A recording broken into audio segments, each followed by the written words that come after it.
तो सबसे पहले यहाँ देखिएगा, इस टेबल में टच होने से बचिएगा। तो जो भी खास करके 11th क्लास के बच्चे हैं, मैं स्पेशली मैसेज कर दिया था, ये चैप्टर आपका शुरू हो गया है केमिस्ट्री के पॉइंट ऑफ व्यू से। कहाँ गए नीलम शर्मा? बहुत बड़ा, अच्छा यहाँ पे हैं। Very good. तो केमिस्ट्री का चैप्टर स्टार्ट हुआ है थर्मो केमिस्ट्री, थर्मोडाइनमिक्स। केमिस्ट्री के पॉइंट ऑफ व्यू से कौन सा चैप्टर का नाम? बहुत बड़ा एडवांटेज मिलने वाला है, थर्मो केमिस्ट्री थर्मोडाइनमिक्स चैप्टर का नाम है ना। और फिजिक्स के नाम के पॉइंट ऑफ व्यू से इसका नाम है हो गया थर्मोडाइनमिक्स। क्या हो गया? तो पहले इसी का नाम लिख लेते हैं। केमिस्ट्री का, फिजिकल केमिस्ट्री का कौन सा चैप्टर स्टार्ट किया हो, लिख लीजिए, thermo chemistry thermodynamics. Physical chemistry एक चैप्टर है जिसका नाम है थर्मो केमिस्ट्री एंड थर्मोडाइनमिक्स। तो पहले दो अलग अलग टर्म हो गए ना, thermo chemistry and thermodynamics, right. तो पहले थर्मोडाइनमिक्स वाला पार्ट कवर करेंगे, अब बाद में प्योर थर्मो केमिस्ट्री में आएंगे, करेक्ट। और थर्मोडाइनमिक्स के अंदर ही सब कुछ आ जाएगा, specific capacity of gases in all these. और फिजिक्स के चैप्टर के पॉइंट ऑफ व्यू से स्टार्ट हुआ है जो एच सी वर्मा का है, वो है thermodynamics and specific heat capacity of gases. ये दोनों चैप्टर का वहाँ पे दो अलग अलग चैप्टर बनाया हुआ है, बट वो दोनों चैप्टर केटी जी पढ़ा दिया का थ्योरी, प्रॉब्लम नहीं करवाया हूँ। ये प्रॉब्लम मुझे बहुत रिग्रेस वे में करना पड़ेगा, लेकिन ये तीनों चैप्टर का थ्योरी रहने से ज़्यादा लेवल से प्रॉब्लम आप सॉल्व कर पाइएगा, सबका रिलेशन है ना। और नेक्स्ट क्लास में जब मैं इन करूँगा तो ये आपको ड्यूटी देता हूँ कि सर आप वाइब्रेशनल डिग्री ऑफ फ्रीडम का एक फार्मूला देने के लिए बोले हैं। अभी मेरे दिमाग से स्लिप कर गया, उसका 3n-5 और 3n-6 एक फार्मूला होता है, हालांकि लिख ही सकते हैं, अभी भी लिखवा दूंगा कहीं पे हम लोग vibrational degree of freedom for poly atomic molecules के लिए, तो अभी मैं लिखवा देता हूँ, ठीक है। क्यों और कैसे डेरिवेशन में नहीं जाएंगे।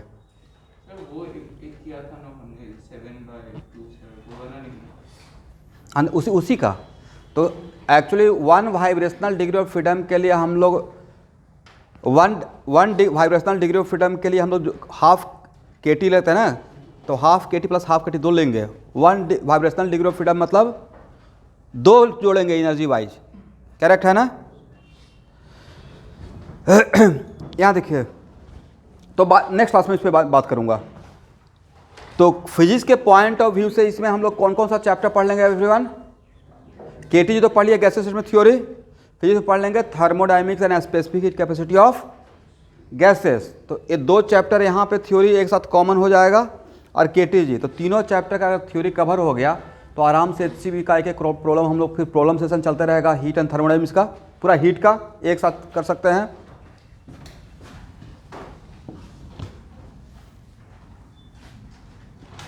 ये है लेक्चर,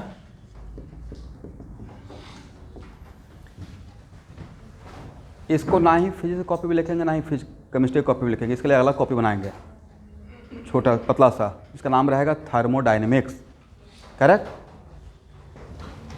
और उसके बाद जहाँ पे ख़त्म करूँगा तब नाम रहेगा थर्मो केमिस्ट्री, ठीक है, अलग कॉपी रहेगा, क्योंकि इसमें दोनों बात बोलते रहूँगा, फिजिक्स के पॉइंट ऑफ व्यू से भी बोलते रहूँगा और केमिस्ट्री के पॉइंट ऑफ व्यू से भी, ठीक है भाई, फॉरगेट करते रहेंगे। इसलिए इसके लिए आई विल सजेस्ट यू कि इसका एक लिए एक पतला सा कॉपी ही बना लीजिएगा।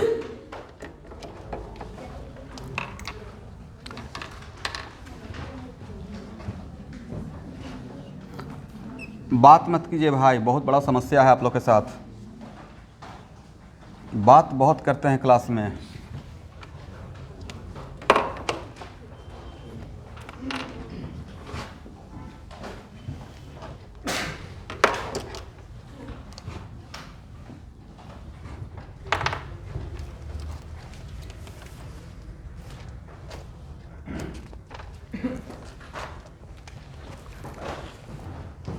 फर्स्ट पहले इसका introduction,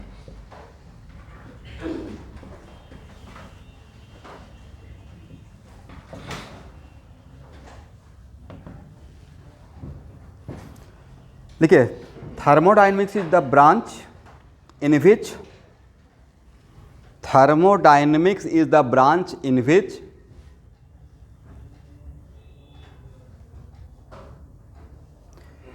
we study the flow of heat. Thermodynamics is the branch in which we study the flow of heat or any other form of energy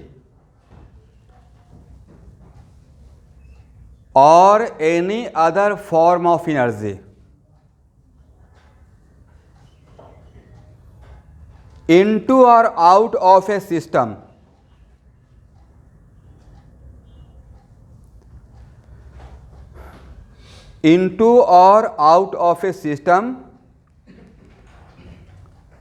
दो जगह पर अंडरलाइन करने का रिक्वायरमेंट है। थर्मोडायनामिक्स में हम क्या पढ़ेंगे?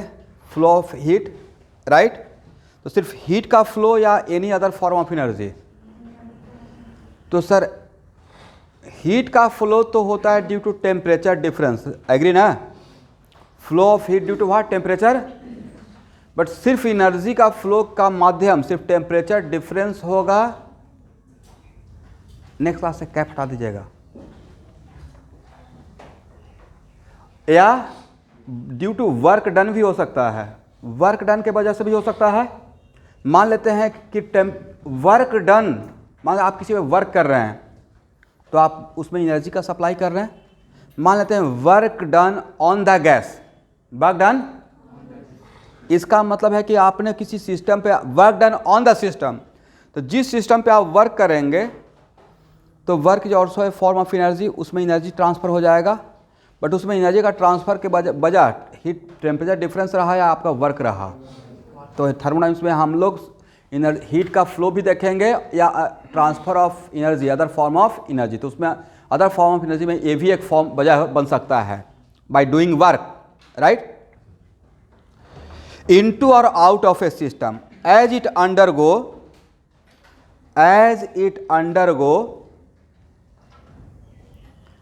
फिजिकल और chemical transformation, as it undergo physical और chemical transformation is called thermodynamics, is called thermodynamics.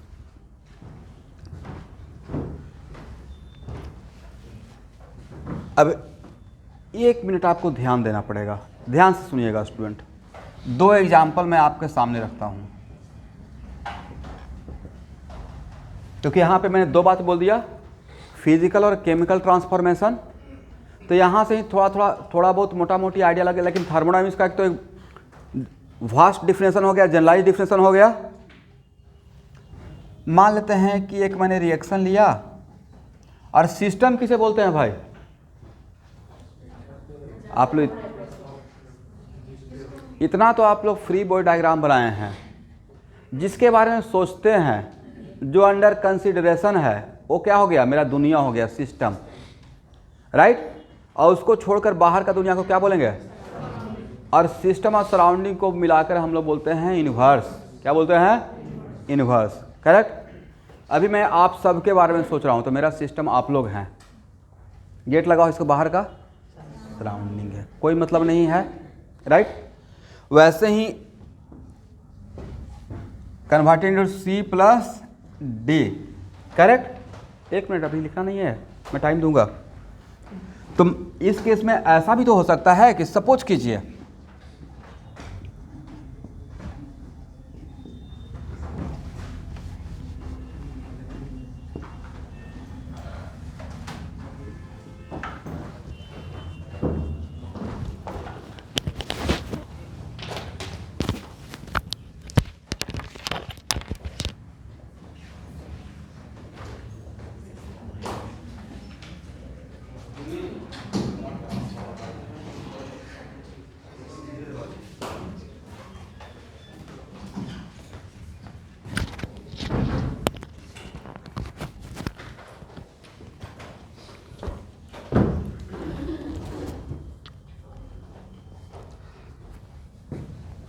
तो यहाँ देखिए,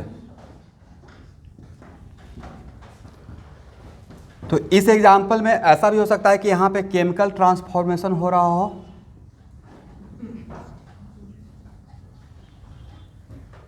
और डेल्टा एन चेंज का मतलब क्या है, final minus initial. Let us suppose all are gaseous substance, all are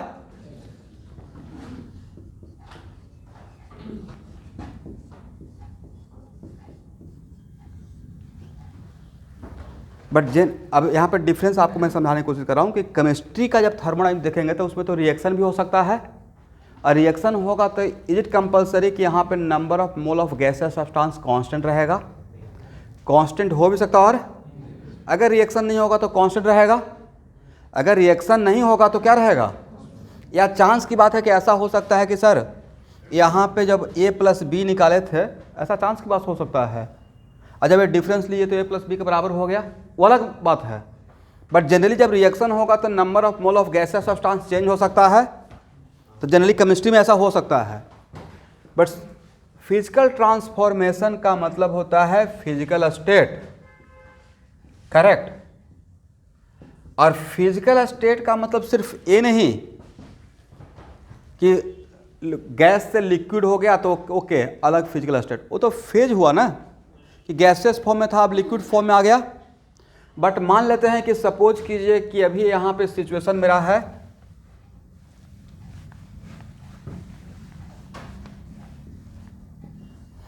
generally physics का, सिर्फ फिजिक्स में नहीं रहेगा, देखिए दो टॉपिक ऐसा है ना जो कहीं पे भी यूज कर लिया जाएगा, एग्जामिनर यूज कर लेगा, modern physics, Bohr model, right? दो जगह पे है, मॉडर्न फिजिक्स में भी और केमिस्ट्री में एटॉमिक स्ट्रक्चर। फिजिक्स में जगह नहीं मिल पा रहा है तो केमिस्ट्री में डाल देंगे, क्योंकि फिजिक्स में जो फार्मूला रहेगा R=R0 n²/z, तो केमिस्ट्री में अलग रहेगा या सेम ही रहेगा? सेम रहेगा। Photo electric effect ditto same, right? तो मान लेते हैं कि अभी यहाँ पे प्रेशर है, जब हम लोग यहाँ पे पिस्टन है, कोई लाइट पिस्टन है, यहाँ पे गैस है, तो जनरली फिजिक्स में देखिएगा तो वहाँ पे नंबर ऑफ मोल, क्योंकि जब फिजिक्स का हम लोग काम करते रहते हैं तो वहाँ पे केमिस्ट्री भूल जाते हैं, राइट? तो जनरली फिजिक्स में के थर्मोडायनामिक्स में क्या रहेगा कि number of mole of gas is keeping constant, हाँ ना? कुछ तो बोलिए। जनरली फिजिक्स में आप पूरा में यही देखिएगा कि fixed amount of given gas, fixed amount of. तो एक एग्जाम्पल ले रहे हैं जिसमें इस कंटेनर के अंदर गैस है और इस कंटेनर के अंदर कोई गैस के अंदर रिएक्शन नहीं हो रहा है, तो एन क्या हो गया? कांस्टेंट। और यहाँ पे इस कंडीशन पे अगर अब इनिशियल स्टेज ए है, यहाँ पे है, तो यहाँ पे इस कंडीशन पे प्रेशर है P1 है, टेम्परेचर T1 है और वॉल्यूम V1 है। तो और अब हम लोग पिस्टन को यहाँ पे शिफ्ट कर दिए, इसको कोई फोर्स लगाकर यहाँ पे आ गया, तो सारा गैस यहाँ पे कंप्रेस हो गया जब यहाँ पे आएगा तो, राइट? और यहाँ पे आने के बाद अब इसका कंडीशन है, यहाँ पे कंडीशन अभी ए था, अब प्रेशर P2, टेम्परेचर T2, क्यों हुआ कैसे हुआ मुझे नहीं पता है, प्रेशर का तो समझ में आ गया कि फोर्स लगाए तो वॉल्यूम कम हो जाएगा तो प्रेशर क्या हो जाएगा? ज़्यादा। तो जब स्टेज फर्स्ट में था और फर्स्ट सेकेंड जगह पॉइंट पे अगर पिस्टन आ गया तो है गैस ही, बट क्या है वो गैस का फिजिकल कंडीशन सेम है या डिफरेंट फिजिकल कंडीशन हो गया? तो गैस होते हुए वो गैस का भी फिजिकल कंडीशन डिफरेंट हो सकता है, क्योंकि उसका प्रेशर, टेम्परेचर और वॉल्यूम, उसका डिफरेंट प्रेशर, टेम्परेचर और वॉल्यूम रहेगा। डिफरेंट अगर हो गया तो उसका फिजिकल कंडीशन क्या हो गया? चेंज हो गया। फेज का ट्रांसफॉर्मेशन सेम है, फेज सेम है, बट फेज सेम होते हुए भी फिजिकल कंडीशन क्या है? डिफरेंट है। बात समझ में आ गया? दैट्स वाई वहाँ पे टर्म यूज किया था फिजिकल ट्रांसफॉर्मेशन। समझ में आया है सबको? तो बेसिक डिफरेंस क्या हो सकता है कि सर जनरली फिजिक्स का जब प्रॉब्लम सॉल्व करते रहेंगे तो वहाँ पे 99% केस में मेरा number of mole of gas क्या रहेगा? कांस्टेंट रहेगा। But it is not compulsory, chemistry में ऑलवेज चेंज होगा। केमिस्ट्री में तो ऐसा हो सकता है, बहुत सारा ऐसा एग्जाम्पल मेरा क्लास में मिलेगा, ठीक है, जिसमें नंबर ऑफ रिएक्शन नहीं हो रहा है। जब रिएक्शन नहीं होते रहेगा तो उस टाइम पे number of mole of gas is what? Keeping constant. Correct है? इसको हटाया जाए, दोनों एग्जाम्पल लिख लीजिए।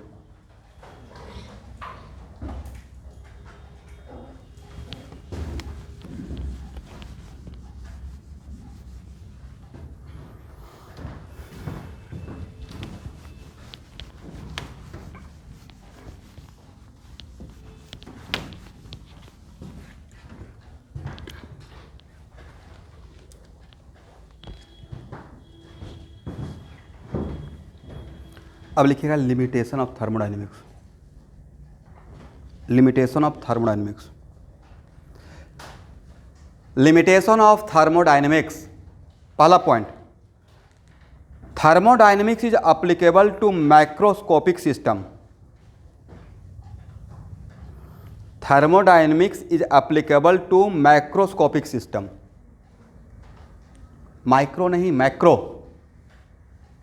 It means it apply on matter, it means it apply on a matter which are in form of bulk, which are in form of bulk. It means it apply on a matter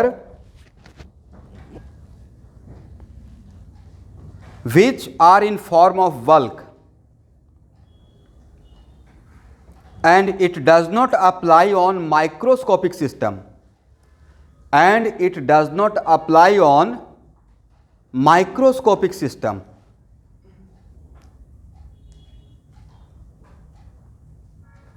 Of individual atom or molecule.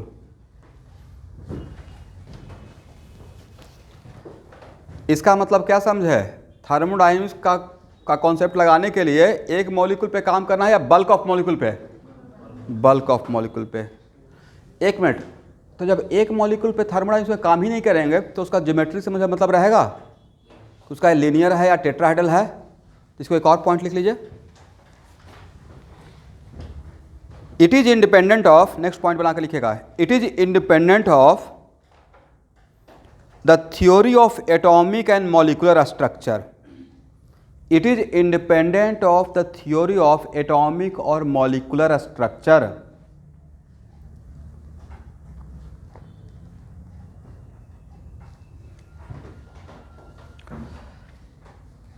Atomic और molecular structure, it is independent of atomic और molecular structure. Next point, it concern with initial and final state of the system. It concern with initial and final state of the system.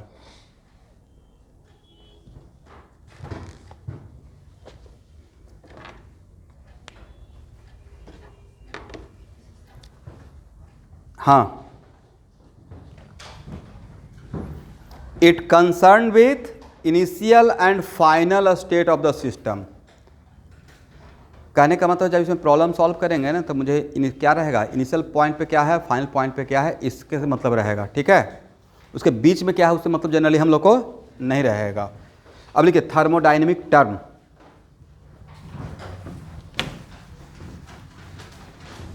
हाँ,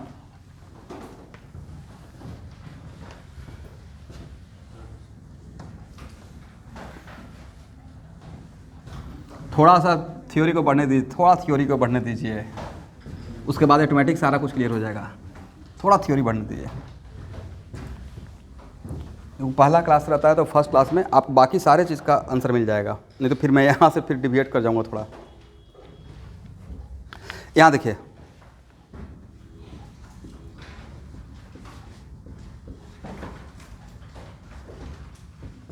ऐसे आपका question क्या था बोलिए तो फिर से।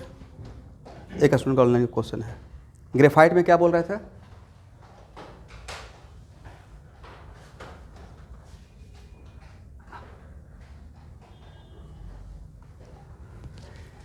नहीं, यहाँ देखिए, तो एक्चुअल में मैं क्या बोल रहा हूँ कि अब हम लोग ग्रेफाइट में एक मॉलिक्यूल पे तो हम लोग बात काम करेंगे नहीं। तो ग्रेफाइट अगर मेरा सिस्टम है तो उसका एक मॉलिक्यूल का काम करेंगे या बल्क ऑफ मॉलिक्यूल लेकर सोचेंगे? तो जब ग्रेफाइट के अंदर काम करते रहे, मैंने ये नहीं बोला था कि आपको कंपेयर नहीं करना है। ओबियसली सबका स्पेसिफिक कैपेसिटी ऑफ गैसेज अलग अलग रहेगा, पर सिर्फ ग्रेफाइट के अंदर काम कर रहे हैं तो उसके लिए एक मॉलिक्यूल लेना है या बल्क ऑफ मॉलिक्यूल। और जब उसका बल्क ऑफ मॉलिक्यूल लेकर हम काम करेंगे तो उसका क्या मॉलिक्यूलर स्ट्रक्चर है, इससे हम लोग को बहुत थर्मोडायनेमिक्स में मतलब नहीं रहेगा। हालांकि इनडायरेक्टली थोड़ा मतलब तो हो ही जाता है, डिग्री ऑफ फ्रीडम रहेगा तो इनडायरेक्टली थोड़ा मतलब रहता है, बट जनरली बहुत ज़्यादा हम लोग को उसका मॉलिक्यूलर स्ट्रक्चर पे हम लोग नहीं जाते हैं। इससे आपको मॉलिक्यूलर स्ट्रक्चर करने का मतलब कि इससे मतलब नहीं रहेगा, डिग्री ऑफ फ्रीडम से मतलब रहेगा। बट डिग्री ऑफ फ्रीडम में कहीं पे sp3 का रिक्वायरमेंट होगा? sp3 का अब 4, अगर सपोज किसी एटम के चारों तरफ 4 एटम है, सेंट्रल एटम के चारों तरफ 4 एटम है, तो स्क्वायर प्लेनार हो या टेट्राहेड्रल हो, उसमें मेरा इंटरेस्ट, ये मैं बोलना चाह रहा हूँ। करेक्ट है ना? ठीक है, चलिए यहाँ देखिएगा। तो जनरली थर्मोडायनेमिक टर्म, पहला टर्म जो सबसे खास बनता है वो है मेरा सिस्टम। देखिए एक line, A system is that part of the universe, A system is that part of the universe which is under thermodynamic study, which is under thermodynamic study, and rest part of the universe is surrounding, and rest part of the universe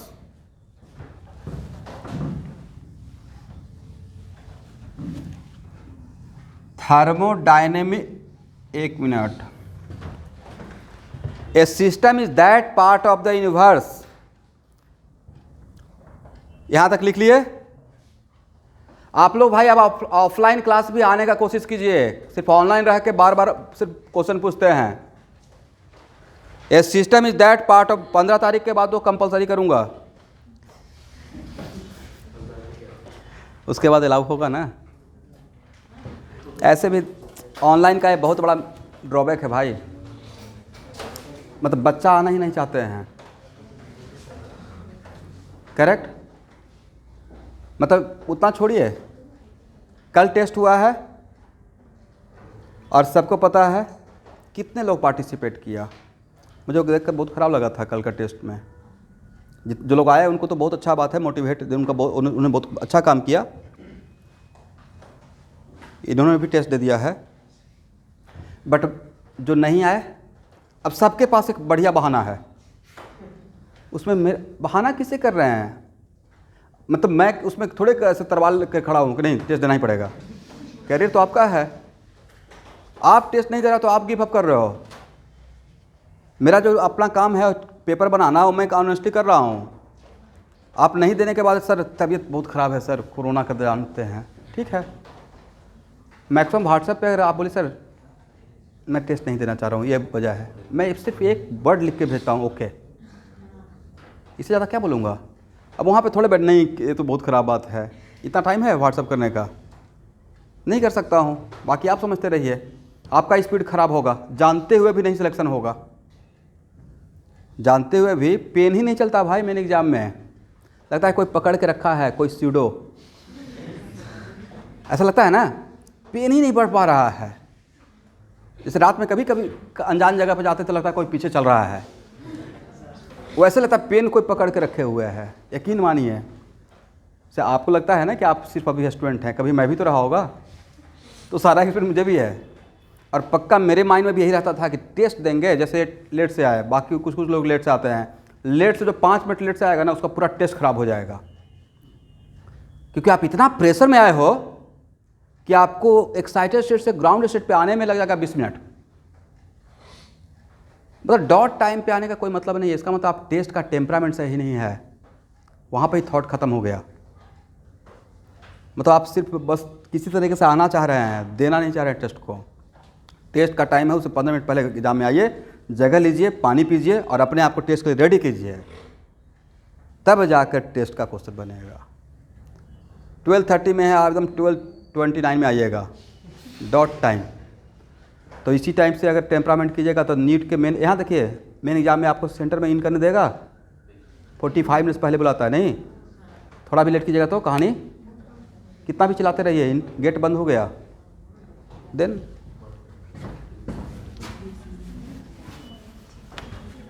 चलिए।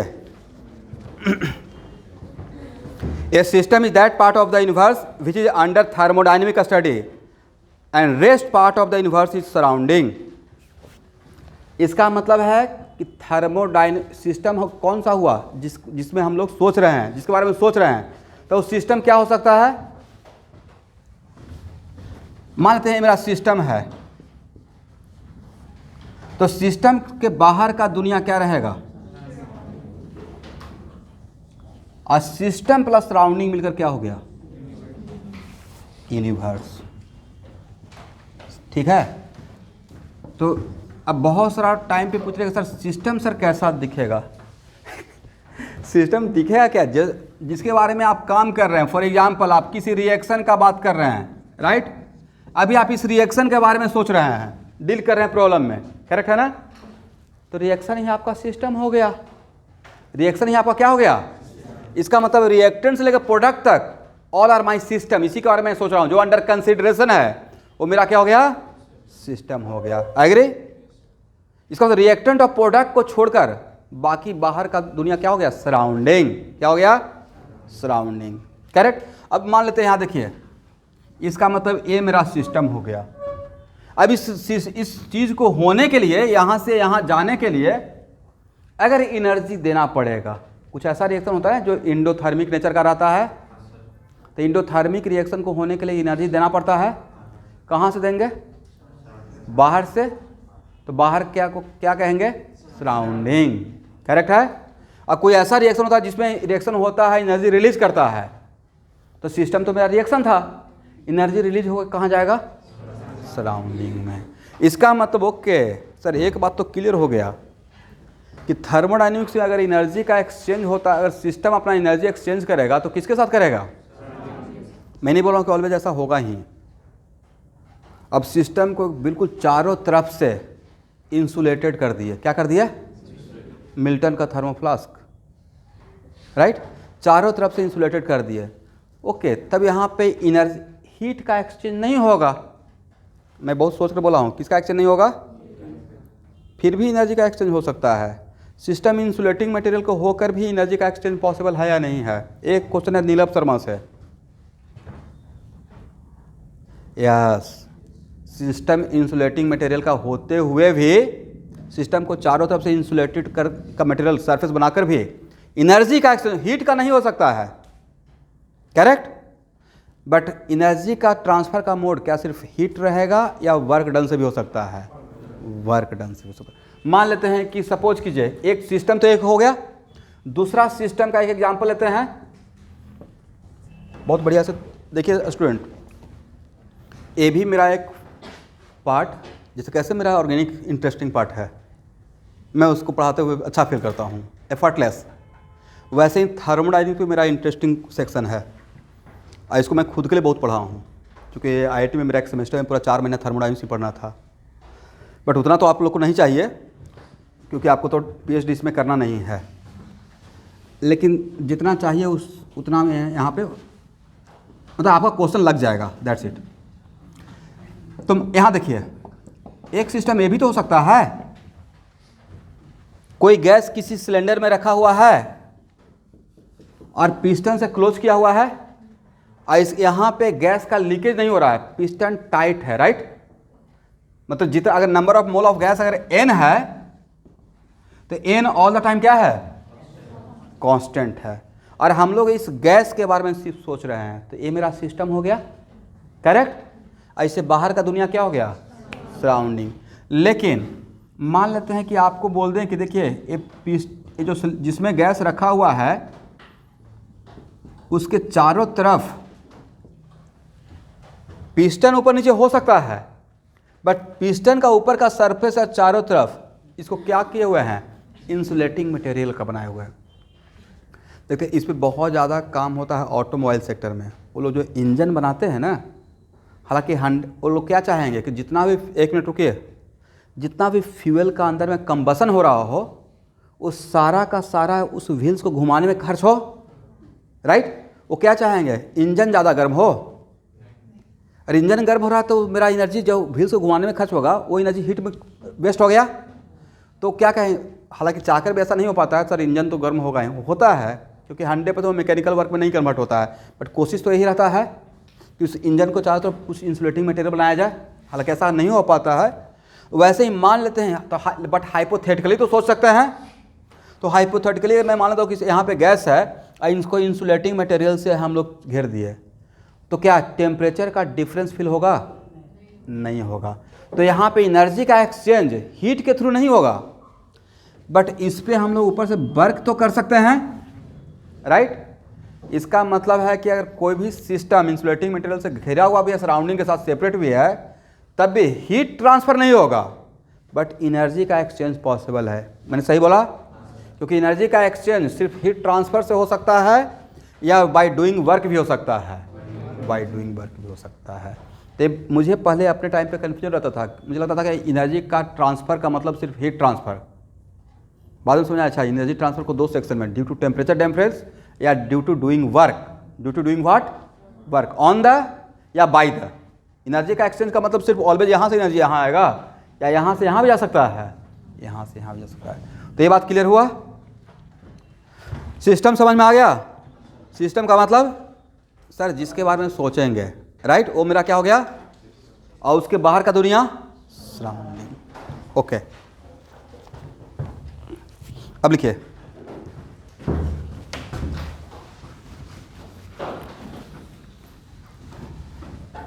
हाँ,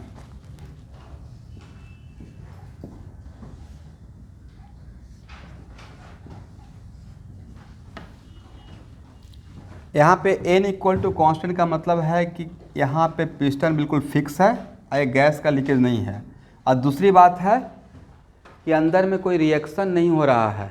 अगर reaction होगा, जो यहाँ पे gas रखा हुआ है वो अगर रिएक्टिंग मिक्सचर रहेगा, इज इट कंपलसरी कि यहाँ पे only one type of gas रहेगा?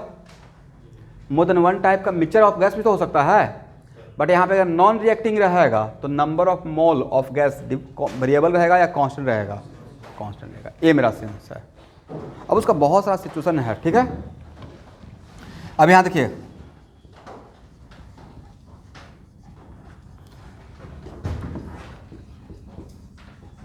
बस इसमें एक एक लाइन में लीजिएगा। तो सिस्टम को अब मैं दो पार्ट में डिवाइड कर दिया, होमोजेनस सिस्टम और हेट्रोजेनस सिस्टम। होमोजेनस सिस्टम का मतलब है कि सिस्टम के अंदर थ्रू आउट सेम फेज है। क्या है? Same phase. फेज का डिफरेंस नहीं है, मतलब सॉलिड लिक्विड गैस का मैं बात कर रहा हूं। तो लिखिए, if through out the system, if through out the system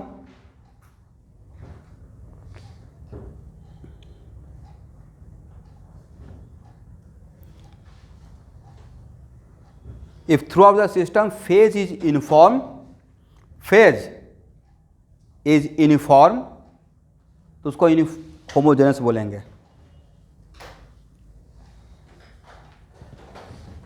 और यहां पे लिखेगा if throughout the system if phase is not uniform या non uniform, तो उसको हेट्रोजेनस सिस्टम बोलेंगे। एग्जाम्पल के तौर पे यहां देखिए,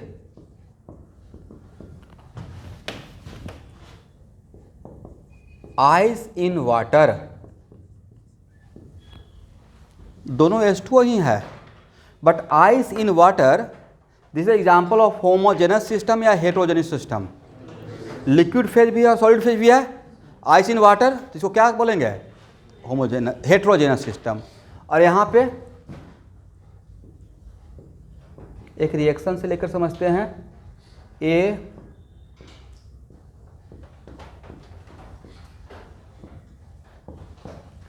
यहाँ से यहाँ तक, लेफ्ट से लेकर राइट तक, रिएक्टेंट से लेकर प्रोडक्ट तक, all are in gaseous form, right. यही मेरा सिस्टम था, रिएक्टेंट एंड प्रोडक्ट। तो ये मेरा सिस्टम नॉन हेट्रोजेनस है या होमोजेनस है? देखते हैं, कहीं कहीं पे मैं पढ़ाऊँगा भी homogeneous gaseous reaction. Chemical science में ऐसा एक टर्म यूज़ किए थे, तो मतलब जिसके बारे में सोच रहे हो, अगर होमोजेनस का मतलब सेम फेज में है, राइट। तो ये किसका एग्जाम्पल हो गया? होमोजेनस। बट अगर ऐसा रहेगा,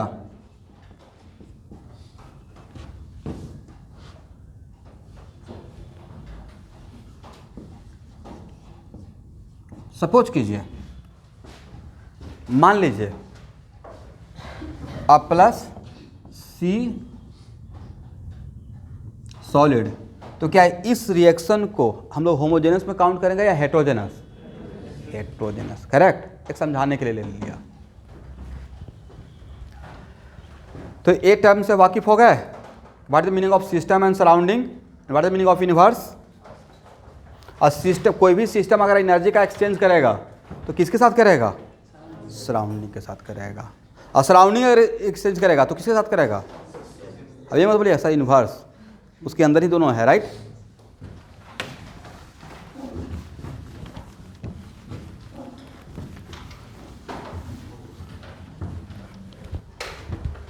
चलिए एवरीवन, अब लिखिए इंटेंसिव प्रॉपर्टी, इस पे ऑब्जेक्टिव आएगा।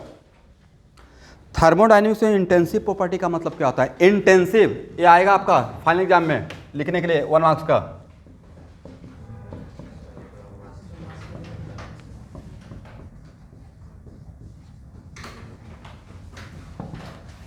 What is the meaning of intensive property? एक मिनट सुन लीजिए, फिर मैं लिखवाता हूं। वैसा थर्मोडायनेमिक प्रॉपर्टी जो क्वांटिटी ऑफ द सिस्टम पे डिपेंड नहीं करता है। किस पे डिपेंड नहीं करेगा?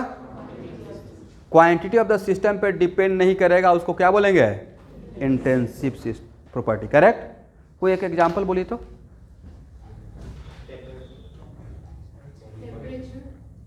सबसे बढ़िया एग्जांपल मैं बोल रहा हूं, नहीं उससे भी बढ़िया एग्जांपल बोलते हैं, हालांकि आप लोग करेक्ट हैं।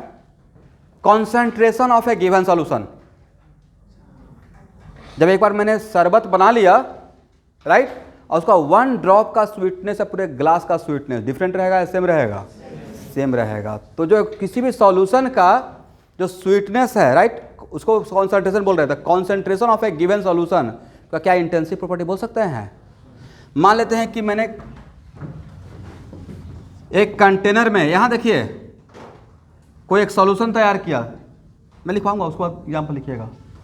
ये तो डायरेक्ट आएगा भाई, कितना बार मेडिकल में आया हुआ है। अब कुछ लोग सोच रहे हैं सच में आया हुआ है, तो क्वेश्चन बैंक फॉलो कीजिएगा तब पता चलेगा। तो मान लेते हैं सॉल्यूशन है, इसमें 10 लीटर का सॉल्यूशन है, ऐसा कॉन्सेंट्रेशन है 2m, मोलरिटी कितना है? इसमें थोड़ा अगर निकालिएगा तो इसका कॉन्सेंट्रेशन कितना रहेगा? 2m ही रहेगा।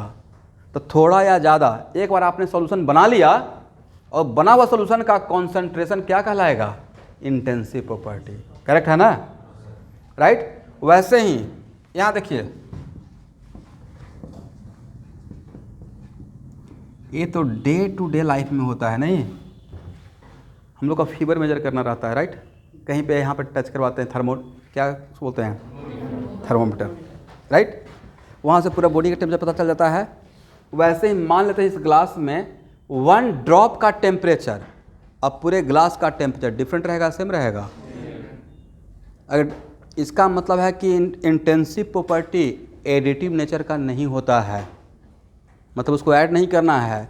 अदरवाइज एक ड्रॉप का टेम्परेचर इतना तो सारे ड्रॉप का जोड़ते रहिएगा तो इनफाइनाइट हो जाएगा, नहीं समझे? इसका मतलब है कि इंटेंसिव प्रॉपर्टी एडिटिव नेचर का।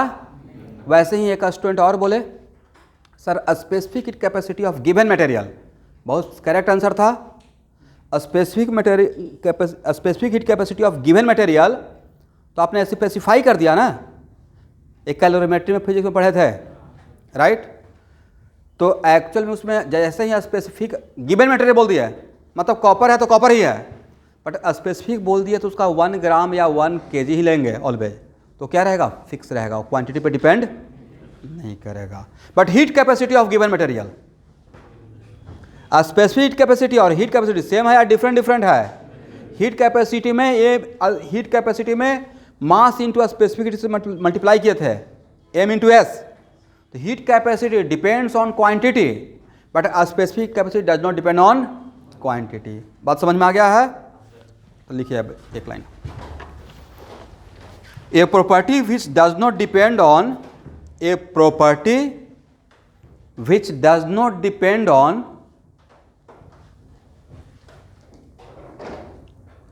quantity of matter present in the system, a property which does not depend on quantity of matter present in the system is known as intensive property, is known as intensive property। Example के तौर पे लिख लीजिए, example को याद भी करना है। Pressure, temperature, concentration, a specific heat capacity,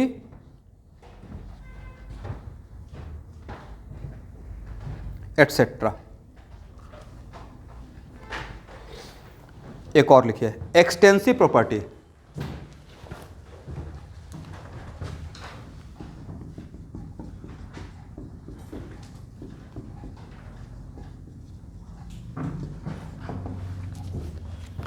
लिखिए, a property which depends on quantity of matter, a property which depends on quantity of matter present in the system is called extensive property.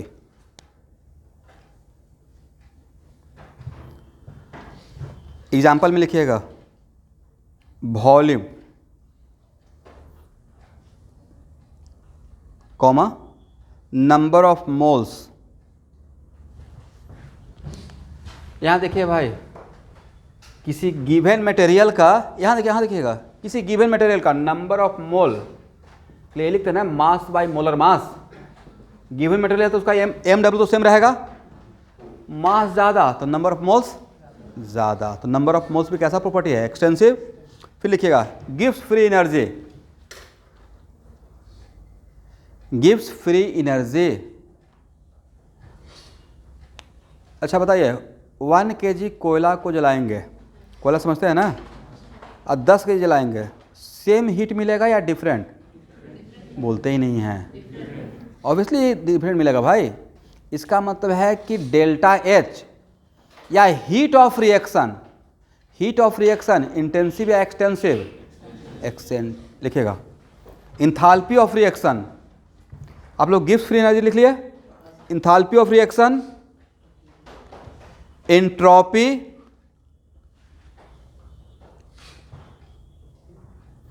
Comma heat of reaction,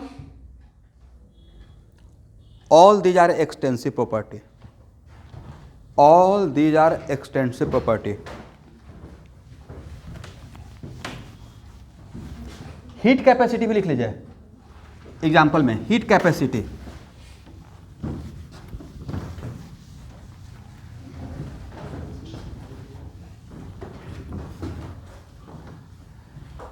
देखिए, एक student का question आ रहा है density, तो density is kind of concentration, right. तो कोई given material है, यहाँ देखिएगा, कोई गिवन मटेरियल है या गिवन सॉल्यूशन है, उसका डेंसिटी क्या चेंज, गिवन मटेरियल का, राइट। मान लेते हैं एक सॉल्यूशन बनाए हैं, इस सॉल्यूशन का डेंसिटी, इसका 1 ड्रॉप का, यहाँ से थोड़ा इसका निकाल लिए, तो यहाँ का डेंसिटी यहाँ का डेंसिटी डिफरेंट रहेगा, सेम रहेगा। शुगर कैंडी है, राइट, समझते हैं ना, मिश्री, उसका छोटा सा टुकड़ा का डेंसिटी ऐसे पूरे सब पूरे का, अगर ये यूनिफॉर्म में है, ऐसा नहीं कि हाँ यहाँ पे कम ज़्यादा, तो इसका डेंसिटी ऑलमोस्ट मोटा मोटी क्या रहेगा, सेम रहेगा। तो मुझे लगता है कि डेंसिटी को इसमें काउंट नहीं करना चाहिए। Anyway,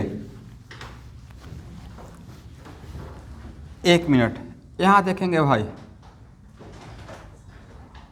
A + B converted to C। ध्यान से देखिएगा, जो भी बात यहाँ पे बोलता हूँ कहीं ना कहीं असाइनमेंट में रहेगा, क्योंकि जितना भी मैं क्लास में फिजिकल केमिस्ट्री का असाइनमेंट लेता हूँ, तो इनिशियल में थ्योरी सुनने के टाइम पे लगता है अच्छा इसका क्या यूज होगा, ऐसे ही सर कुछ बोल रहे होंगे, बट पूरा कहानी बनाया जाता है, भूमिका जो बनाया जाता है ना, वो क्वेश्चन दिमाग में चल रहा होगा, कहाँ पे मेरा क्या क्वेश्चन आएगा, करेक्ट। तो मान लेते हैं कि किसी रिएक्शन के आगे मैंने ए लिखा, यहाँ देखिएगा, इस रिएक्शन के आगे मैंने डेल्टा एच लिखा, करेक्ट, और यहाँ पे लिखा -20 जूल, एग्री। और तब मैं पूछा कि इसका अगर 5 मोल लेंगे, ए का 5 मोल, तो डेल्टा एच क्या रहेगा।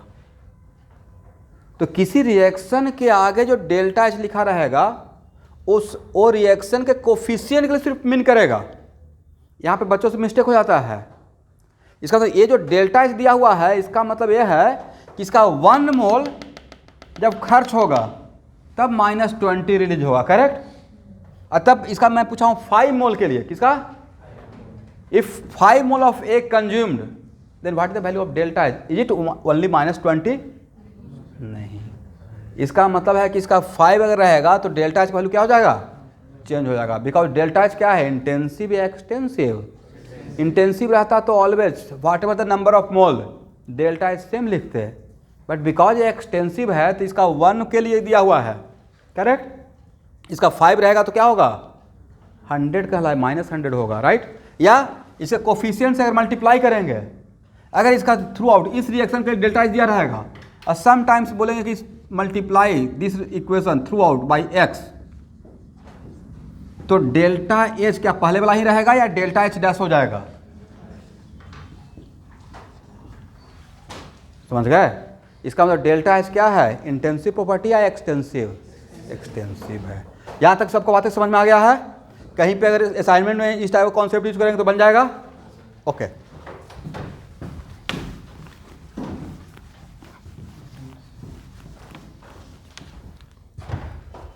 चलिए स्टूडेंट,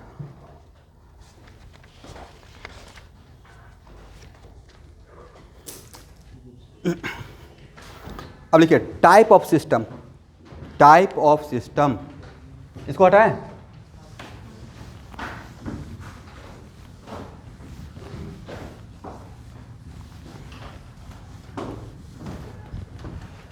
उसे फर्स्ट लिखिएगा आइसोलेटेड सिस्टम।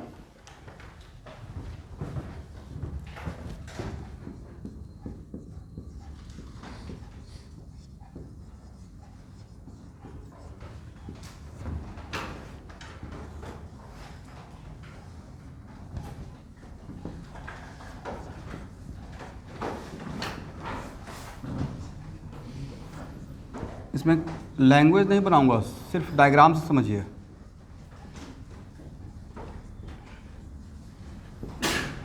वैसा कोई सिस्टम जिसका सराउंडिंग के साथ ना ही एनर्जी का एक्सचेंज होगा और ना ही मास का, तो उस टाइप के सिस्टम को आज के बाद क्या बोलेंगे?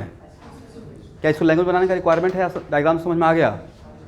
इसका मतलब अगर एक लाइन का सेंटेंस बना रहेगा या में तो बना लीजिएगा, दो system which can not exchange neither exchange mass as well nor exchange energy, तो this type of system are called what? Isolated. Best example है कुछ देर के लिए मिल्टन का थर्मो फ्लास्क, यानी वो अच्छी कंपनी है, तो मिल्टन का थर्मो फ्लास्क में क्या कुछ देर के लिए, अब ऐसा नहीं कि अच्छा उसमें आज चाय डाल दिए और कल शाम में पी रहे हैं, ठंडा हो जाएगा, लेकिन कुछ देर के लिए तो 5 मिनट के लिए, आइडियली 2 मिनट के लिए, राइट?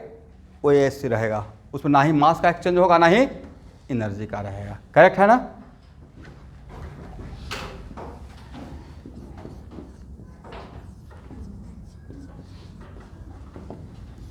इसमें लैंग्वेज बनाने का रिक्वायरमेंट है एवरीवन, या हो जाएगा?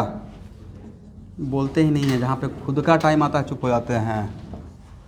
ओके, यहाँ देखिए, क्लोज सिस्टम में मास का एक्सचेंज नहीं होगा बट एनर्जी का एक्सचेंज हो सकता है, तो उसको हम लोग क्या बोलेंगे? Close system.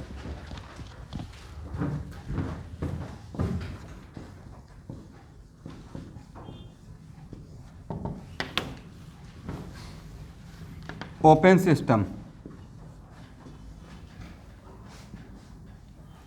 यहाँ देखिए, आप घर पे चाय बना रहे हैं, राइट? तो जनरली चाय बनाते टाइम सिस्टम ओपन ही रखते हैं, तो उस टाइम पे जब बॉयल होना स्टार्ट होता है तो देखते हो कुछ वेपर बन के भी आउट होता है, राइट? तो सिर्फ सराउंडिंग के साथ मेरा सिस्टम है चाय, बट सराउंडिंग के साथ सिर्फ एनर्जी का एक्सचेंज होता है, मास का या दोनों का एक्सचेंज होता है, तो ओपन सिस्टम में दोनों होगा। किसका किसका एक्सचेंज? मास का भी और एनर्जी का भी। मास का भी एक्सचेंज होगा एज वेल एज एनर्जी का भी एक्सचेंज होगा। तो आप लोग डिफ्रेंशिएट कर पाएंगे what the difference between isolated system, close system and open system? हो जाएगा ना? ओके।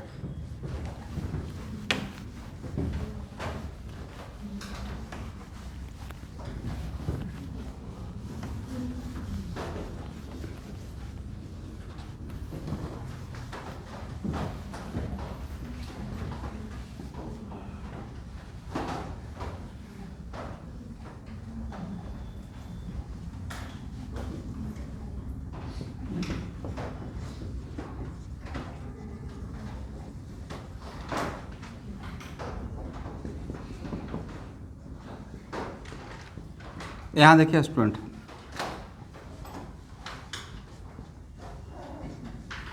मान लेते हैं कि यहाँ पे कोई गैस है इस कंटेनर में, करेक्ट है, और यहाँ पे 10 मोल है। Number of mole of gas equal to what? और ये पिस्टन है, क्या है? पिस्टन, करेक्ट है। यहाँ तो समझ में आ गया। अब पिस्टन इतना बढ़िया है कि यहाँ से लीकेज ऑफ गैस नहीं हो रहा है, और यहाँ पे टेम्परेचर T1 है, यहाँ पे टेम्परेचर T2 है, करेक्ट, और T1 ग्रेटर देन T2 है, बट आपका जो कंटेनर है वो कंडक्टिंग मटेरियल का है, तो एनर्जी हीट का एक्सचेंज होगा या नहीं होगा? बोलते ही नहीं हैं भाई। हीट ट्रांसफ़र भी पढ़ा दिए हैं, नहीं तो हीट का ट्रांसफ़र तो होगा। कहाँ से कहाँ जाएगा एनर्जी? गैस से बाहर जाएगा। क्या गैस भी जाएगा या एनर्जी जाएगा? तो इसमें सिर्फ किसका एक्सचेंज हो रहा है? मास का एक्सचेंज हो रहा है। तो इसको किस कैटेगरी में डाला जाए? एग्जाम्पल मिल गया ऑनलाइन का स्टूडेंट? चलिए,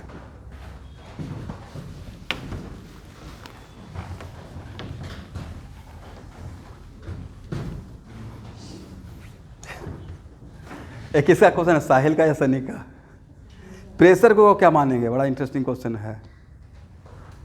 उसको थोड़ा थोड़ा मानेंगे, नहीं, जब तक वो सीटी नहीं देता है, जब तक वो सीटी नहीं देता है तब तक क्या रहेगा?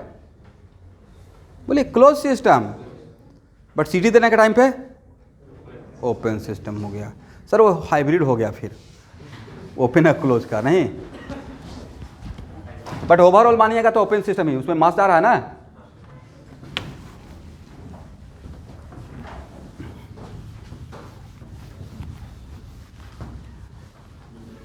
भाई अभी छोटा छोटा टर्म ले रहे हैं, आप ये मत सोचिए कि ऐसा ये सब कुछ पूछा जाएगा। क्वेश्चन पूछ, और सब लोग एक्टिव रहिए, सोना नहीं है। क्लास में क्या रहना है? एक्टिव रहना है। और सुबह सुबह ब्रेकफास्ट वगैरह करके आइएगा, लेकिन इतना मत खा लीजिए कि हाँ क्लास में सो जाइए। ऐसा मतलब पहला क्लास में तो क्या डायरेक्ट क्या चाहते हैं कि फार्मूला देना स्टार्ट कर दें? हर एक टर्म, मेरा पढ़ाने का अपना एक तरीका है, शैली है कि मैं एक छोटा छोटा टर्म लूँगा, नहीं तो कल के डेट में बोलेंगे सर सिस्टम तो पढ़ाए नहीं, क्योंकि फाइनल एग्जाम में कुछ भी आ सकता है ना भाई, तो पूरा चीज़ जानना पड़ेगा। रेजोनेंस में अगर पहले दिन में ही अगर करते कि देखिए यहाँ पे प्रेडीन में लोन पे नहीं रेजोनेंस करेगा, समझ में आता? तो सब कुछ का एकदम सही से स्टार्ट कीजिए, बेसिक से। ठीक है ना? कोई पूजा पंडित जी करवाते हैं तो पहले गणेश भगवान को, उनको सबसे पहला स्थान दिया गया है, पता है कि नहीं? उनको यही वरदान में था, वरदान मिला था, ब्लेसिंग, कि भाई जब भी किसी चीज़ का पूजा होगा तो पहले तुम्हारा ही आराधना किया जाएगा। नहीं तो हम लोग सबसे पहले किसी ओम गणेशाय नमः किसी चीज़ का स्टार्ट करते हैं। तो एक मतलब जनरली हम लोग मानते हैं। अब इसका मतलब ये नहीं कि मैं आपको मोटिवेट कर रहा हूँ कि हाँ अभी सबसे बड़ा पूजा यही करते रहिए, सरस्वती पूजा। अब बहुत दिल से करना पड़ता है, मतलब वो आपका बॉडी लैंग्वेज में दिखता है, काम करने में क्या चल रहा है। और ये नहीं कि हाँ सर को पता नहीं चल रहा है, बहुत सारा पॉइंट पे सर इग्नोर करना चाहते हैं, क्योंकि मेरा भी एक लिमिटेशन है कि मैं आपको पर्सनल लाइफ में नहीं जा सकता हूँ। कैटली से बाहर चले गए, आपका सराउंडिंग अलग ना, मैं कोशिश करूँगा आपको देख के मैं भी थोड़ा अल्फा स्कैटिंग ले लूँ। आप इधर जा रहे हैं तो मैं इधर, राइट? मेरा भी अपना पर्सनल है, बट कैटलिस्ट के फ्लोर पे हैं, जब तक कैटलिस्ट के अंदर हैं तब तक मैं हर तरफ से केयर करने की कोशिश करूँगा। ये भी नहीं कि आपका एक्टिविटी मुझे ऑब्जर्व नहीं होगा, क्योंकि वजह क्योंकि यहाँ पे आप हैं तो पूरा पेरेंट्स आपका मेरे ऊपर दे के भेजे हैं कुछ भी इफ एंड बट के लिए, इसलिए मैं थोड़ा सा अलर्ट रहता हूँ। और प्लस एक डिसिप्लिन भी मेंटेन रहना चाहिए। जिस सिस्टम में डिसिप्लिन गड़बड़ हुआ, कहानी ख़त्म। आप पढ़ रहे हैं अनडिसिप्लिन में पढ़िएगा, एक ही टेबल पे खा भी रहे हैं, सारा फिजिक्स केमिस्ट्री मैथ बायोलॉजी एक ही जगह है, पता ही नहीं चल रहा पढ़ना क्या है। तो एकदम पढ़ने का जब थोड़ा साफ सुथरा होना चाहिए, राइट? तो ऐसा काम कि पढ़ थोड़ा मन लगना चाहिए।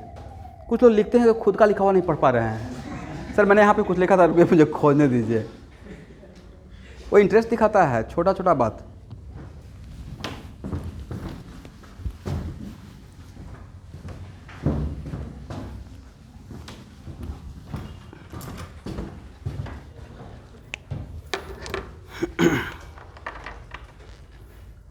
हम लोग करते हैं क्या है ना कि हम लोग दूसरे का वीडियो देखते हैं और मोटिवेट होते हैं। जैसे मैं भी देखता हूँ, कभी कभी डिप्रेशन होता है तो अभी तक होता है। जैसे मैं जनरली MS धोनी का वीडियो देखता हूँ मोटिवेशन के लिए, तो होता है ना भाई। फिर एक दिन मैं देख रहा था सचिन तेंदुलकर का, तो भाई वो लोग मतलब क्या शेयर करते, क्या इनिशियल फाइट किए हैं इनिशियल ज़माने में अपने टाइम पे। अभी जो मिलीनियर बिलीनियर जो हैं, क्या फर्स्ट टाइम ऐसे ही थे? नहीं थे। उनका स्ट्रगल देखिए तो मतलब वो लोग का प्रैक्टिस का ये शेड्यूल रहता है कंटिन्यूटी के लिए कि बारिश भी हो रहा है तो बारिश में खेल रहा था क्रिकेट। फैक्ट है। हम लोग क्या करेंगे, मौसम ठंडा है ओके, बट वो क्या कर रहे हैं, मतलब ये होता है डेडिकेशन, कंटिन्यूटी जिसको बोलते हैं। मैं ये नहीं कि मैं भी बहुत बिल्कुल वैसा मेंटेन करके कुछ किया हूँ, मुझसे भी मिस्टेक हुआ है। नहीं मिस्टेक होता तो अंडर 500 आते। अगर अंडर 2000 आया रैंक आया है तो अंडर 500 या अंडर 10 आते। कुछ ना कुछ तो मिस्टेक हुआ होगा। हाँ, बहुत ज़्यादा नहीं हुआ, बहुत ज़्यादा होता तो वहाँ पे नहीं पहुँच पाते जहाँ पे अभी हैं। करेक्ट। चलिए अब लिखिए स्टेट ऑफ सिस्टम।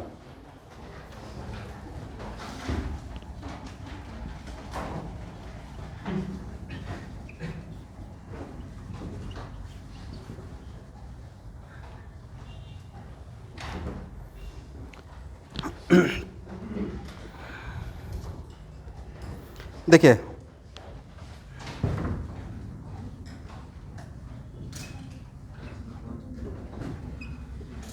अब एक मिनट, यहाँ पे 2 टर्म सीखेंगे स्टूडेंट, ये बहुत इंपॉर्टेंट है, इसे फ्री में मार्क्स आ जाएगा। स्टेट फंक्शन, या इसी का जैसे आप नाम सुने ना, equation of state, PV equal to NRT, यहाँ पे ज़्यादा समझ पाइएगा, या स्टेट वेरिएबल। करेक्ट। तो एक्चुअल में वैसा थर्मोडायनेमिक क्वांटिटी या parameter which only depends on initial state and final state does not, मैं लिखवा दूंगा, does not depend on path and process. Does not depend on what? Path and process. उसको हम लोग बोलते हैं स्टेट वेरिएबल और स्टेट फंक्शन। क्या बोलेंगे? स्टेट वेरिएबल और स्टेट फंक्शन। तो sir it is just like displacement, it is just like displacement का भी तो डिटो यही डिफिनेशन था। दो displacement only depends on what? Initial point and final point, does not depend on what? Path. Correct. तो displacement का definition और state function का डिफिनेशन डिफरेंट है, सेम है? एक लाइन लिखिए, those thermodynamic parameter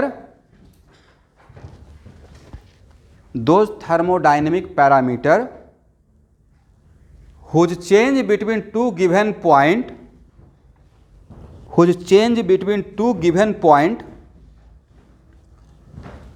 does not depend on path and process, whose change between two given point does not depend on path and process, comma, only depends on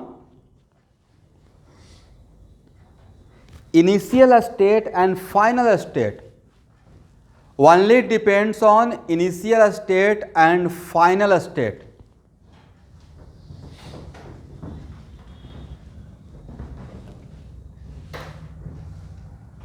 are called a state variable or a state function.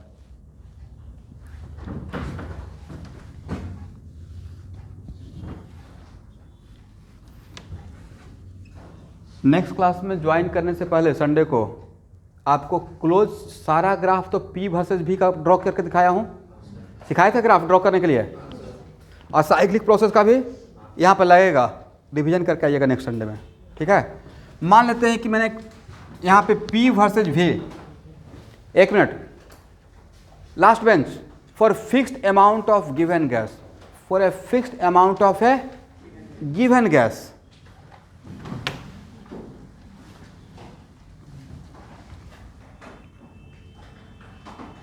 यहाँ पे value है P1 V1 और N को constant कर दिए हैं, ठीक है।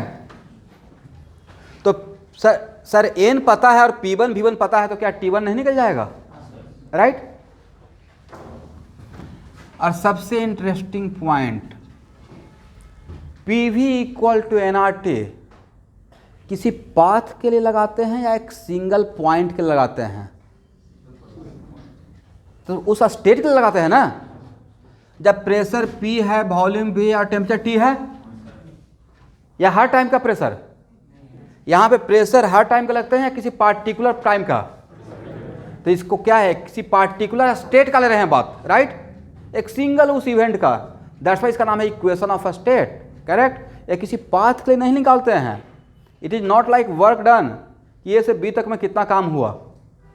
ऐसा हम लोग कर सकते हैं क्या कि A से B तक गए हैं, A है 0.1, I है 0.2, apply PV equal to nRT between A and B, ऐसा बोलेंगे हम लोग। ये बोल सकते हैं यहाँ पे PV इक्वल टू nRT क्या होगा, करेक्ट। यहाँ पे क्या होगा, यहाँ पे T2 निकालने के लिए क्या, यहाँ पे PV इक्वल टू nRT, क्या इसके बीच का PV इक्वल टू nRT लगाएंगे, that's why PV equal to nRT किसी सिंगल पॉइंट पर लगाया जाता है, दैट्स वाई इसका नाम क्या है, इक्वेशन ऑफ स्टेट, पहला बात।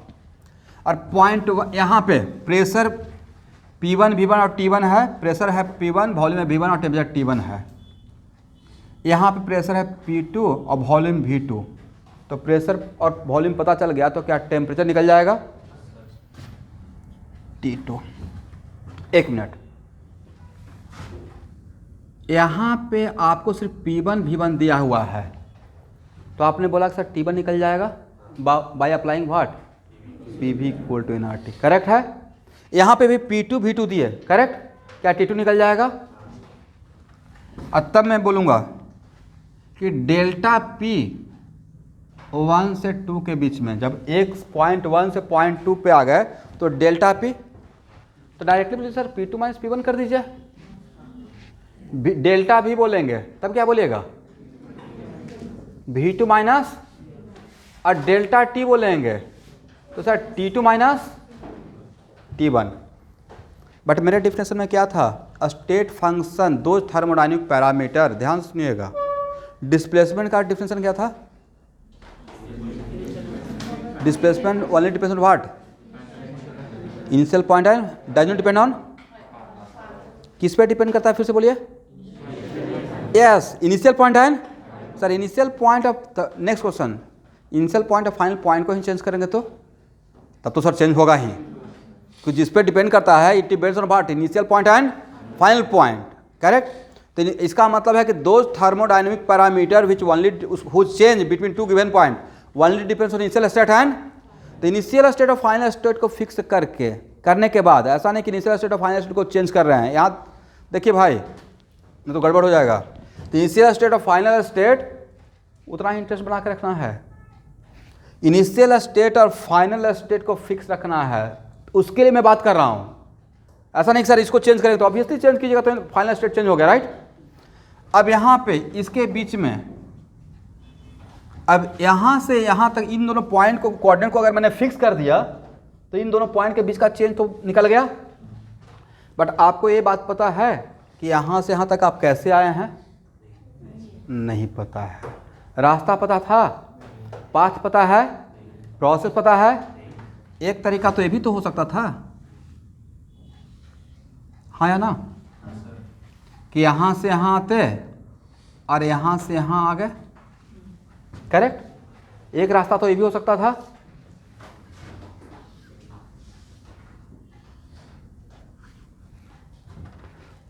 ए पाथ फर्स्ट,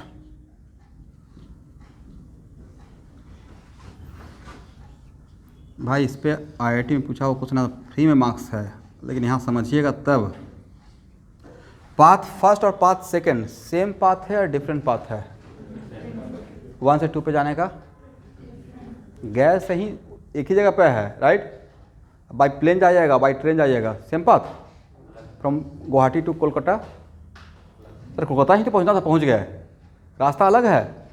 पहले यहाँ से आइसोबेरिक और फिर आइसोकोरिक। यहाँ भी अगर गए तो पहले आइसोकोरिक और फिर सेम रास्ता या डिफरेंट रास्ता?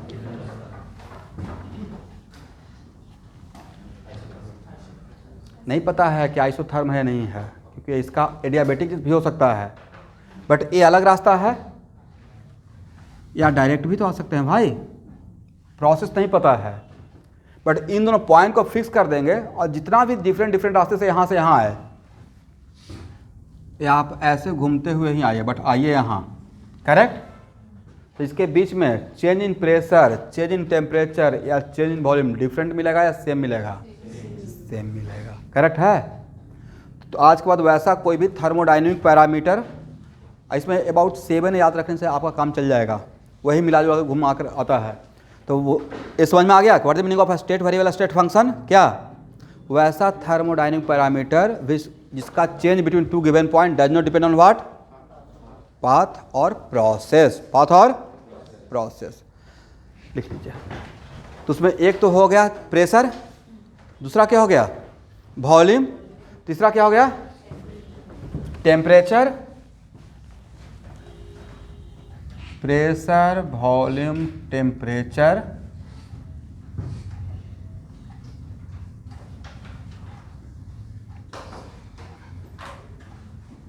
Internal energy, correct? Enthalpy.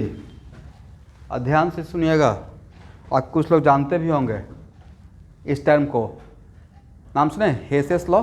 हेस law thermochemistry में आता है, हेसेस लॉ, राइट? ये इसी प्रॉपर्टी पे डिपेंड करेगा, एच इंथैल्पी, राइट? उसके बाद गिव्स फ्री एनर्जी या entropy. S stand for what? Entropy.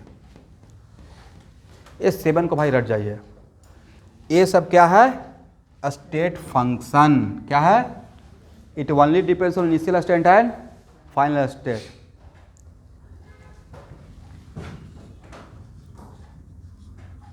ये सब आएगा भाई इंट्रोपी। ये क्या है? Gives free energy. अभी नहीं, ये नहीं पूछना कि क्या है और क्यों है, पढ़ाया ही नहीं हूँ।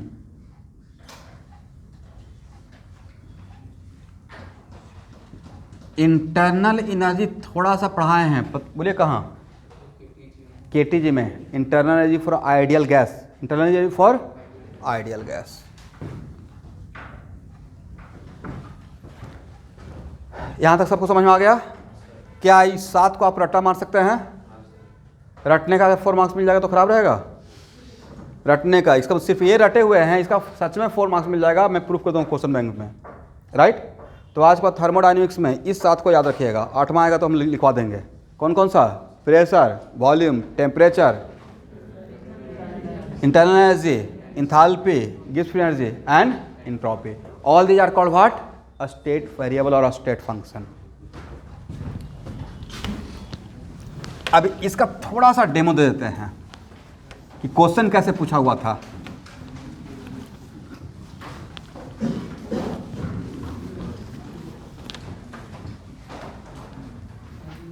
यहां देखिए,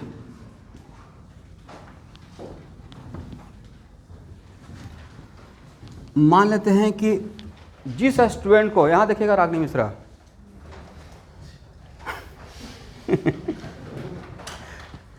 एकदम अलर्ट रहना पड़ता है नहीं?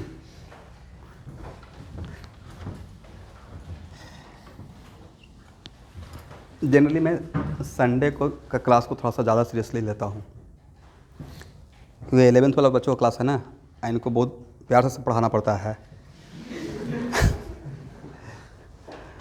दे are very active particle, just like alkali metal first group. और ड्रॉपर तो हो गया सर, बहुत सारा दुनिया देख के आते हैं, वो दुनिया देखे रहते हैं, राइट। मतलब वो पढ़ते पढ़ते थक जाते हैं, बाबा बने हुए रहते हैं।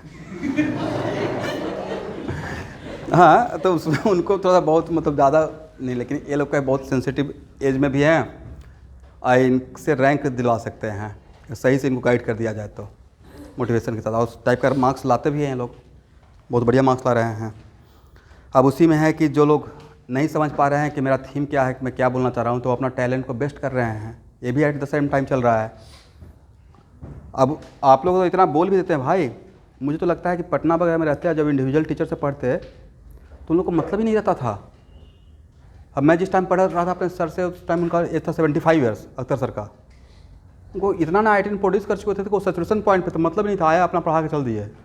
बहुत हुआ तो बोलते थे कि हाँ ईरोडो का इतना नंबर देख लीजिएगा, और कोई मुझे पहले बता दिया देखने का मतलब बोलेंगे सर तो मतलब बना लेना है, आईटी क्वेश्चन बैंक देख लीजिएगा, मतलब वो था, वो प्यार से बोलते थे देख लीजिएगा। इतना तो अगर मैं बोलूँगा अंकल आप लोग एक देख लीजिएगा, तो आप लोग समझे सर देखने के लिए ही बोल रहे थे। मतलब क्या थीम है, तो करियर आपका है ना, आपको करना है। चलिए अब देखिए, जिनको स्टेट फंक्शन का बिल्कुल डिफिनेशन और नॉलेज नहीं रहेगा, ए से बी पे एन कांस्टेंट कर दिए और बी से सी पे आए हैं, करेक्ट। तो ए प्रोसेस को कौन सा प्रोसेस बोलिएगा, cyclic. This process is called what, जहां से स्टार्ट किया वहां पे ही वापस आ गए, ऐसा ग्राफ तो हम लोग ड्रॉ करवाए हैं। अब तब पूछा जाए, एक ये आईटी का क्वेश्चन है भाई, क्वेश्चन मैं दिखा दूंगा। तो डेल्टा यू साइकिल पूछा हुआ है, डेल्टा यू। आज जिनको ये बात का इल्म नहीं रहेगा तो वो क्या करेंगे, डेल्टा यू पहले निकालेंगे ए से बी तक का, हाँ या ना, और फिर डेल्टा यू निकालेंगे बी से सी तक का, और फिर डेल्टा यू निकालेंगे सी से ए तक का। इसमें खर्च हो गया 4 मिनट, लास्ट में जोड़ेंगे तो आंसर आएगा 0। आंसर क्या आएगा, आज जिनको स्टेट फंक्शन का नॉलेज रहेगा, okay internal energy state variable, तो जहां से चले वापस वहीं पे आ गए, 43 से चले 43 पे ही वापस आ गए, तो डिस्प्लेसमेंट 0। वैसे ही यहां से चले अब वापस यहां पे ही आ गए, तो इसका change in delta U cycle क्या रहेगा, 0 रहेगा, करेक्ट। समझ में आ गया। लेकिन ये भी जानना जरूरी था, इसका मतलब किसी, तो डेल्टा यू साइकिल, ये तो फ्री में मार्क्स आपको मिल गया, डेल्टा यू साइकिल कितना हो जाएगा, 0 हो जाएगा। बट फिर भी मैंने तोड़ कर बताया, this plus this equal to what. Sometimes exam में क्वेश्चन ऐसे आएगा,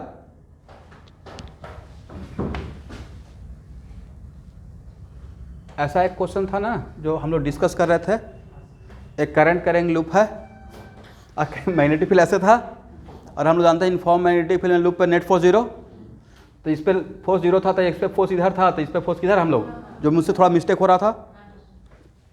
वैसे ही अगर ये पता है कि कंप्लीट साइकिल है, तो इनिशियल स्टेट और फाइनल स्टेट कौन साइड कर गया, तो इनिशियल जो इंटरनल एनर्जी रहेगा वही तो फाइनल एनर्जी रहेगा, तो उसका चेंज क्या रहेगा, 0 रहेगा, करेक्ट। लेकिन उसमें अब क्वेश्चन क्या दिया जाएगा कि आपको ए दिया रहेगा, ए दिया रहेगा, ए से बी क्या और बी से सी का दिया रहेगा, और सी से ए का पूछा जाएगा डेल्टा यू, तो उस टाइम पे इसका यूज कर लेंगे, this plus this equal to what, एक इक्वेशन बन गया ना, दिस प्लस ऐसा हम लोग यूज करेंगे प्रॉब्लम सॉल्विंग में। तो this plus this equal to 0, और ए वैल्यू और ए वैल्यू दे देंगे, तो क्या ए वैल्यू निकल जाएगा, तो लिख लीजिए, इसलिए मैं ऐसा यहाँ पे दिखा रहा था, ठीक है। लेकिन सिर्फ अगर ए पूछा जाएगा डेल्टा यू साइकिल, तो क्या हर पाथ का निकालने का रिक्वायरमेंट है, या डायरेक्ट आंसर 0, करेक्ट।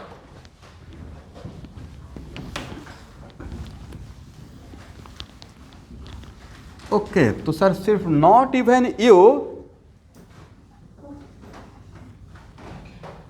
वैसा कोई भी स्टेट फंक्शन,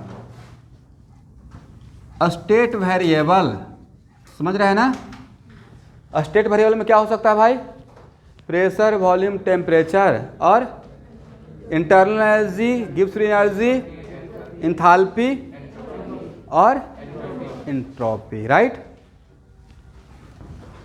उसका कंप्लीट साइकिल में चेंज क्या रहेगा इसके बाद, 0, एस कंक्लूजन है, सही है ना। और यहाँ पे कौन कौन सा चीज़ रहेगा, P V T G H U S, कोई भी पुट कर दीजिए। यहाँ तक बातें समझ में आया। आज के बाद स्टेट वेरिएबल स्टेट फंक्शन समझ में आ जाएगा। Very good. तो सिर्फ समझ में आएगा या इसका लाभ भी उठाएंगे? लाभ भी उठाएंगे। सिर्फ जीरो करने का लाभ उठाएंगे या इस टाइप का प्रॉब्लम सॉल्व करने के लिए भी है यहाँ पे, ठीक है। इसको हटाया जाए, हाँ।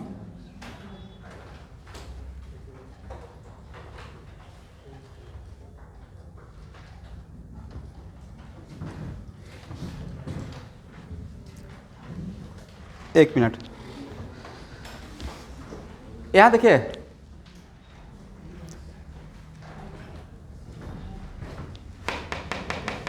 यहाँ ध्यान सुनिएगा। इसमें जो मैं साइकिल बनाया, इस साइकिल में पैरामीटर लिख दिया हुआ है, बोला कीजिएगा भाई हाँ या ना। पता है किसका वर्सेस किसका है? P वर्सेस V का साइकिल है या P वर्सेस T का? नहीं पता है। तो this statement valid for all type of parameter. This statement में एक स्टूडेंट का कंफ्यूजन हो गया कि सर आपने P वर्सेस V तो ले लिया। मैं बोला कि यहाँ पे P वर्सेस V तो मैं रैंडम एक ले लिया। मेरा मेन इंपॉर्टेंट कॉन्सेप्ट था साइक्लिक, जहाँ पे चले हैं वहाँ पे वापस आ गए हैं, राइट? करेक्ट है। तो P वर्सेस V में भी, एक मिनट, यहाँ का P A V A अब P A V A पता है तो क्या T A नहीं निकल जाएगा?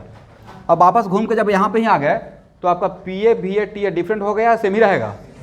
सेम रहेगा।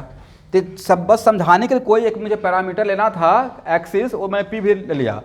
बट आपको तो बताए हैं, और कम से कम एक क्लास पूरा खर्च कर दिया, 1.5 क्लास। P वर्सेस V का अगर सिस्टम में अगर ग्राफ साइक्लिक है तो P वर्सेस T में क्या ओपन रहेगा या साइक्लिक रहेगा? अभी वर्सेस T में क्या रहेगा? ओपन। इसका मतलब है कि मेरा स्टेटमेंट किससे था? P वर्सेस V का पैरामीटर के लिए था या साइक्लिक के लिए था? साइक्लिक के लिए था। इसलिए इसको यहाँ पे अब अपना P वर्सेस V का साइकिल रहेगा या P वर्सेस T, कोई फर्क नहीं पड़ेगा। समझ में आ गया डोनाल्ड? ठीक है ना।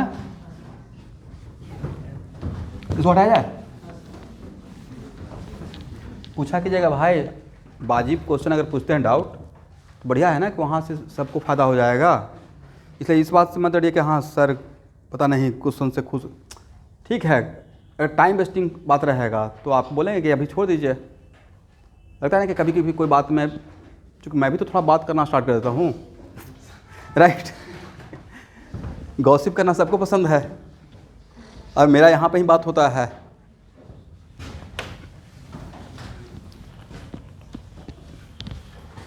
चलिए, तो आज का क्लास इतना ही रखते हैं।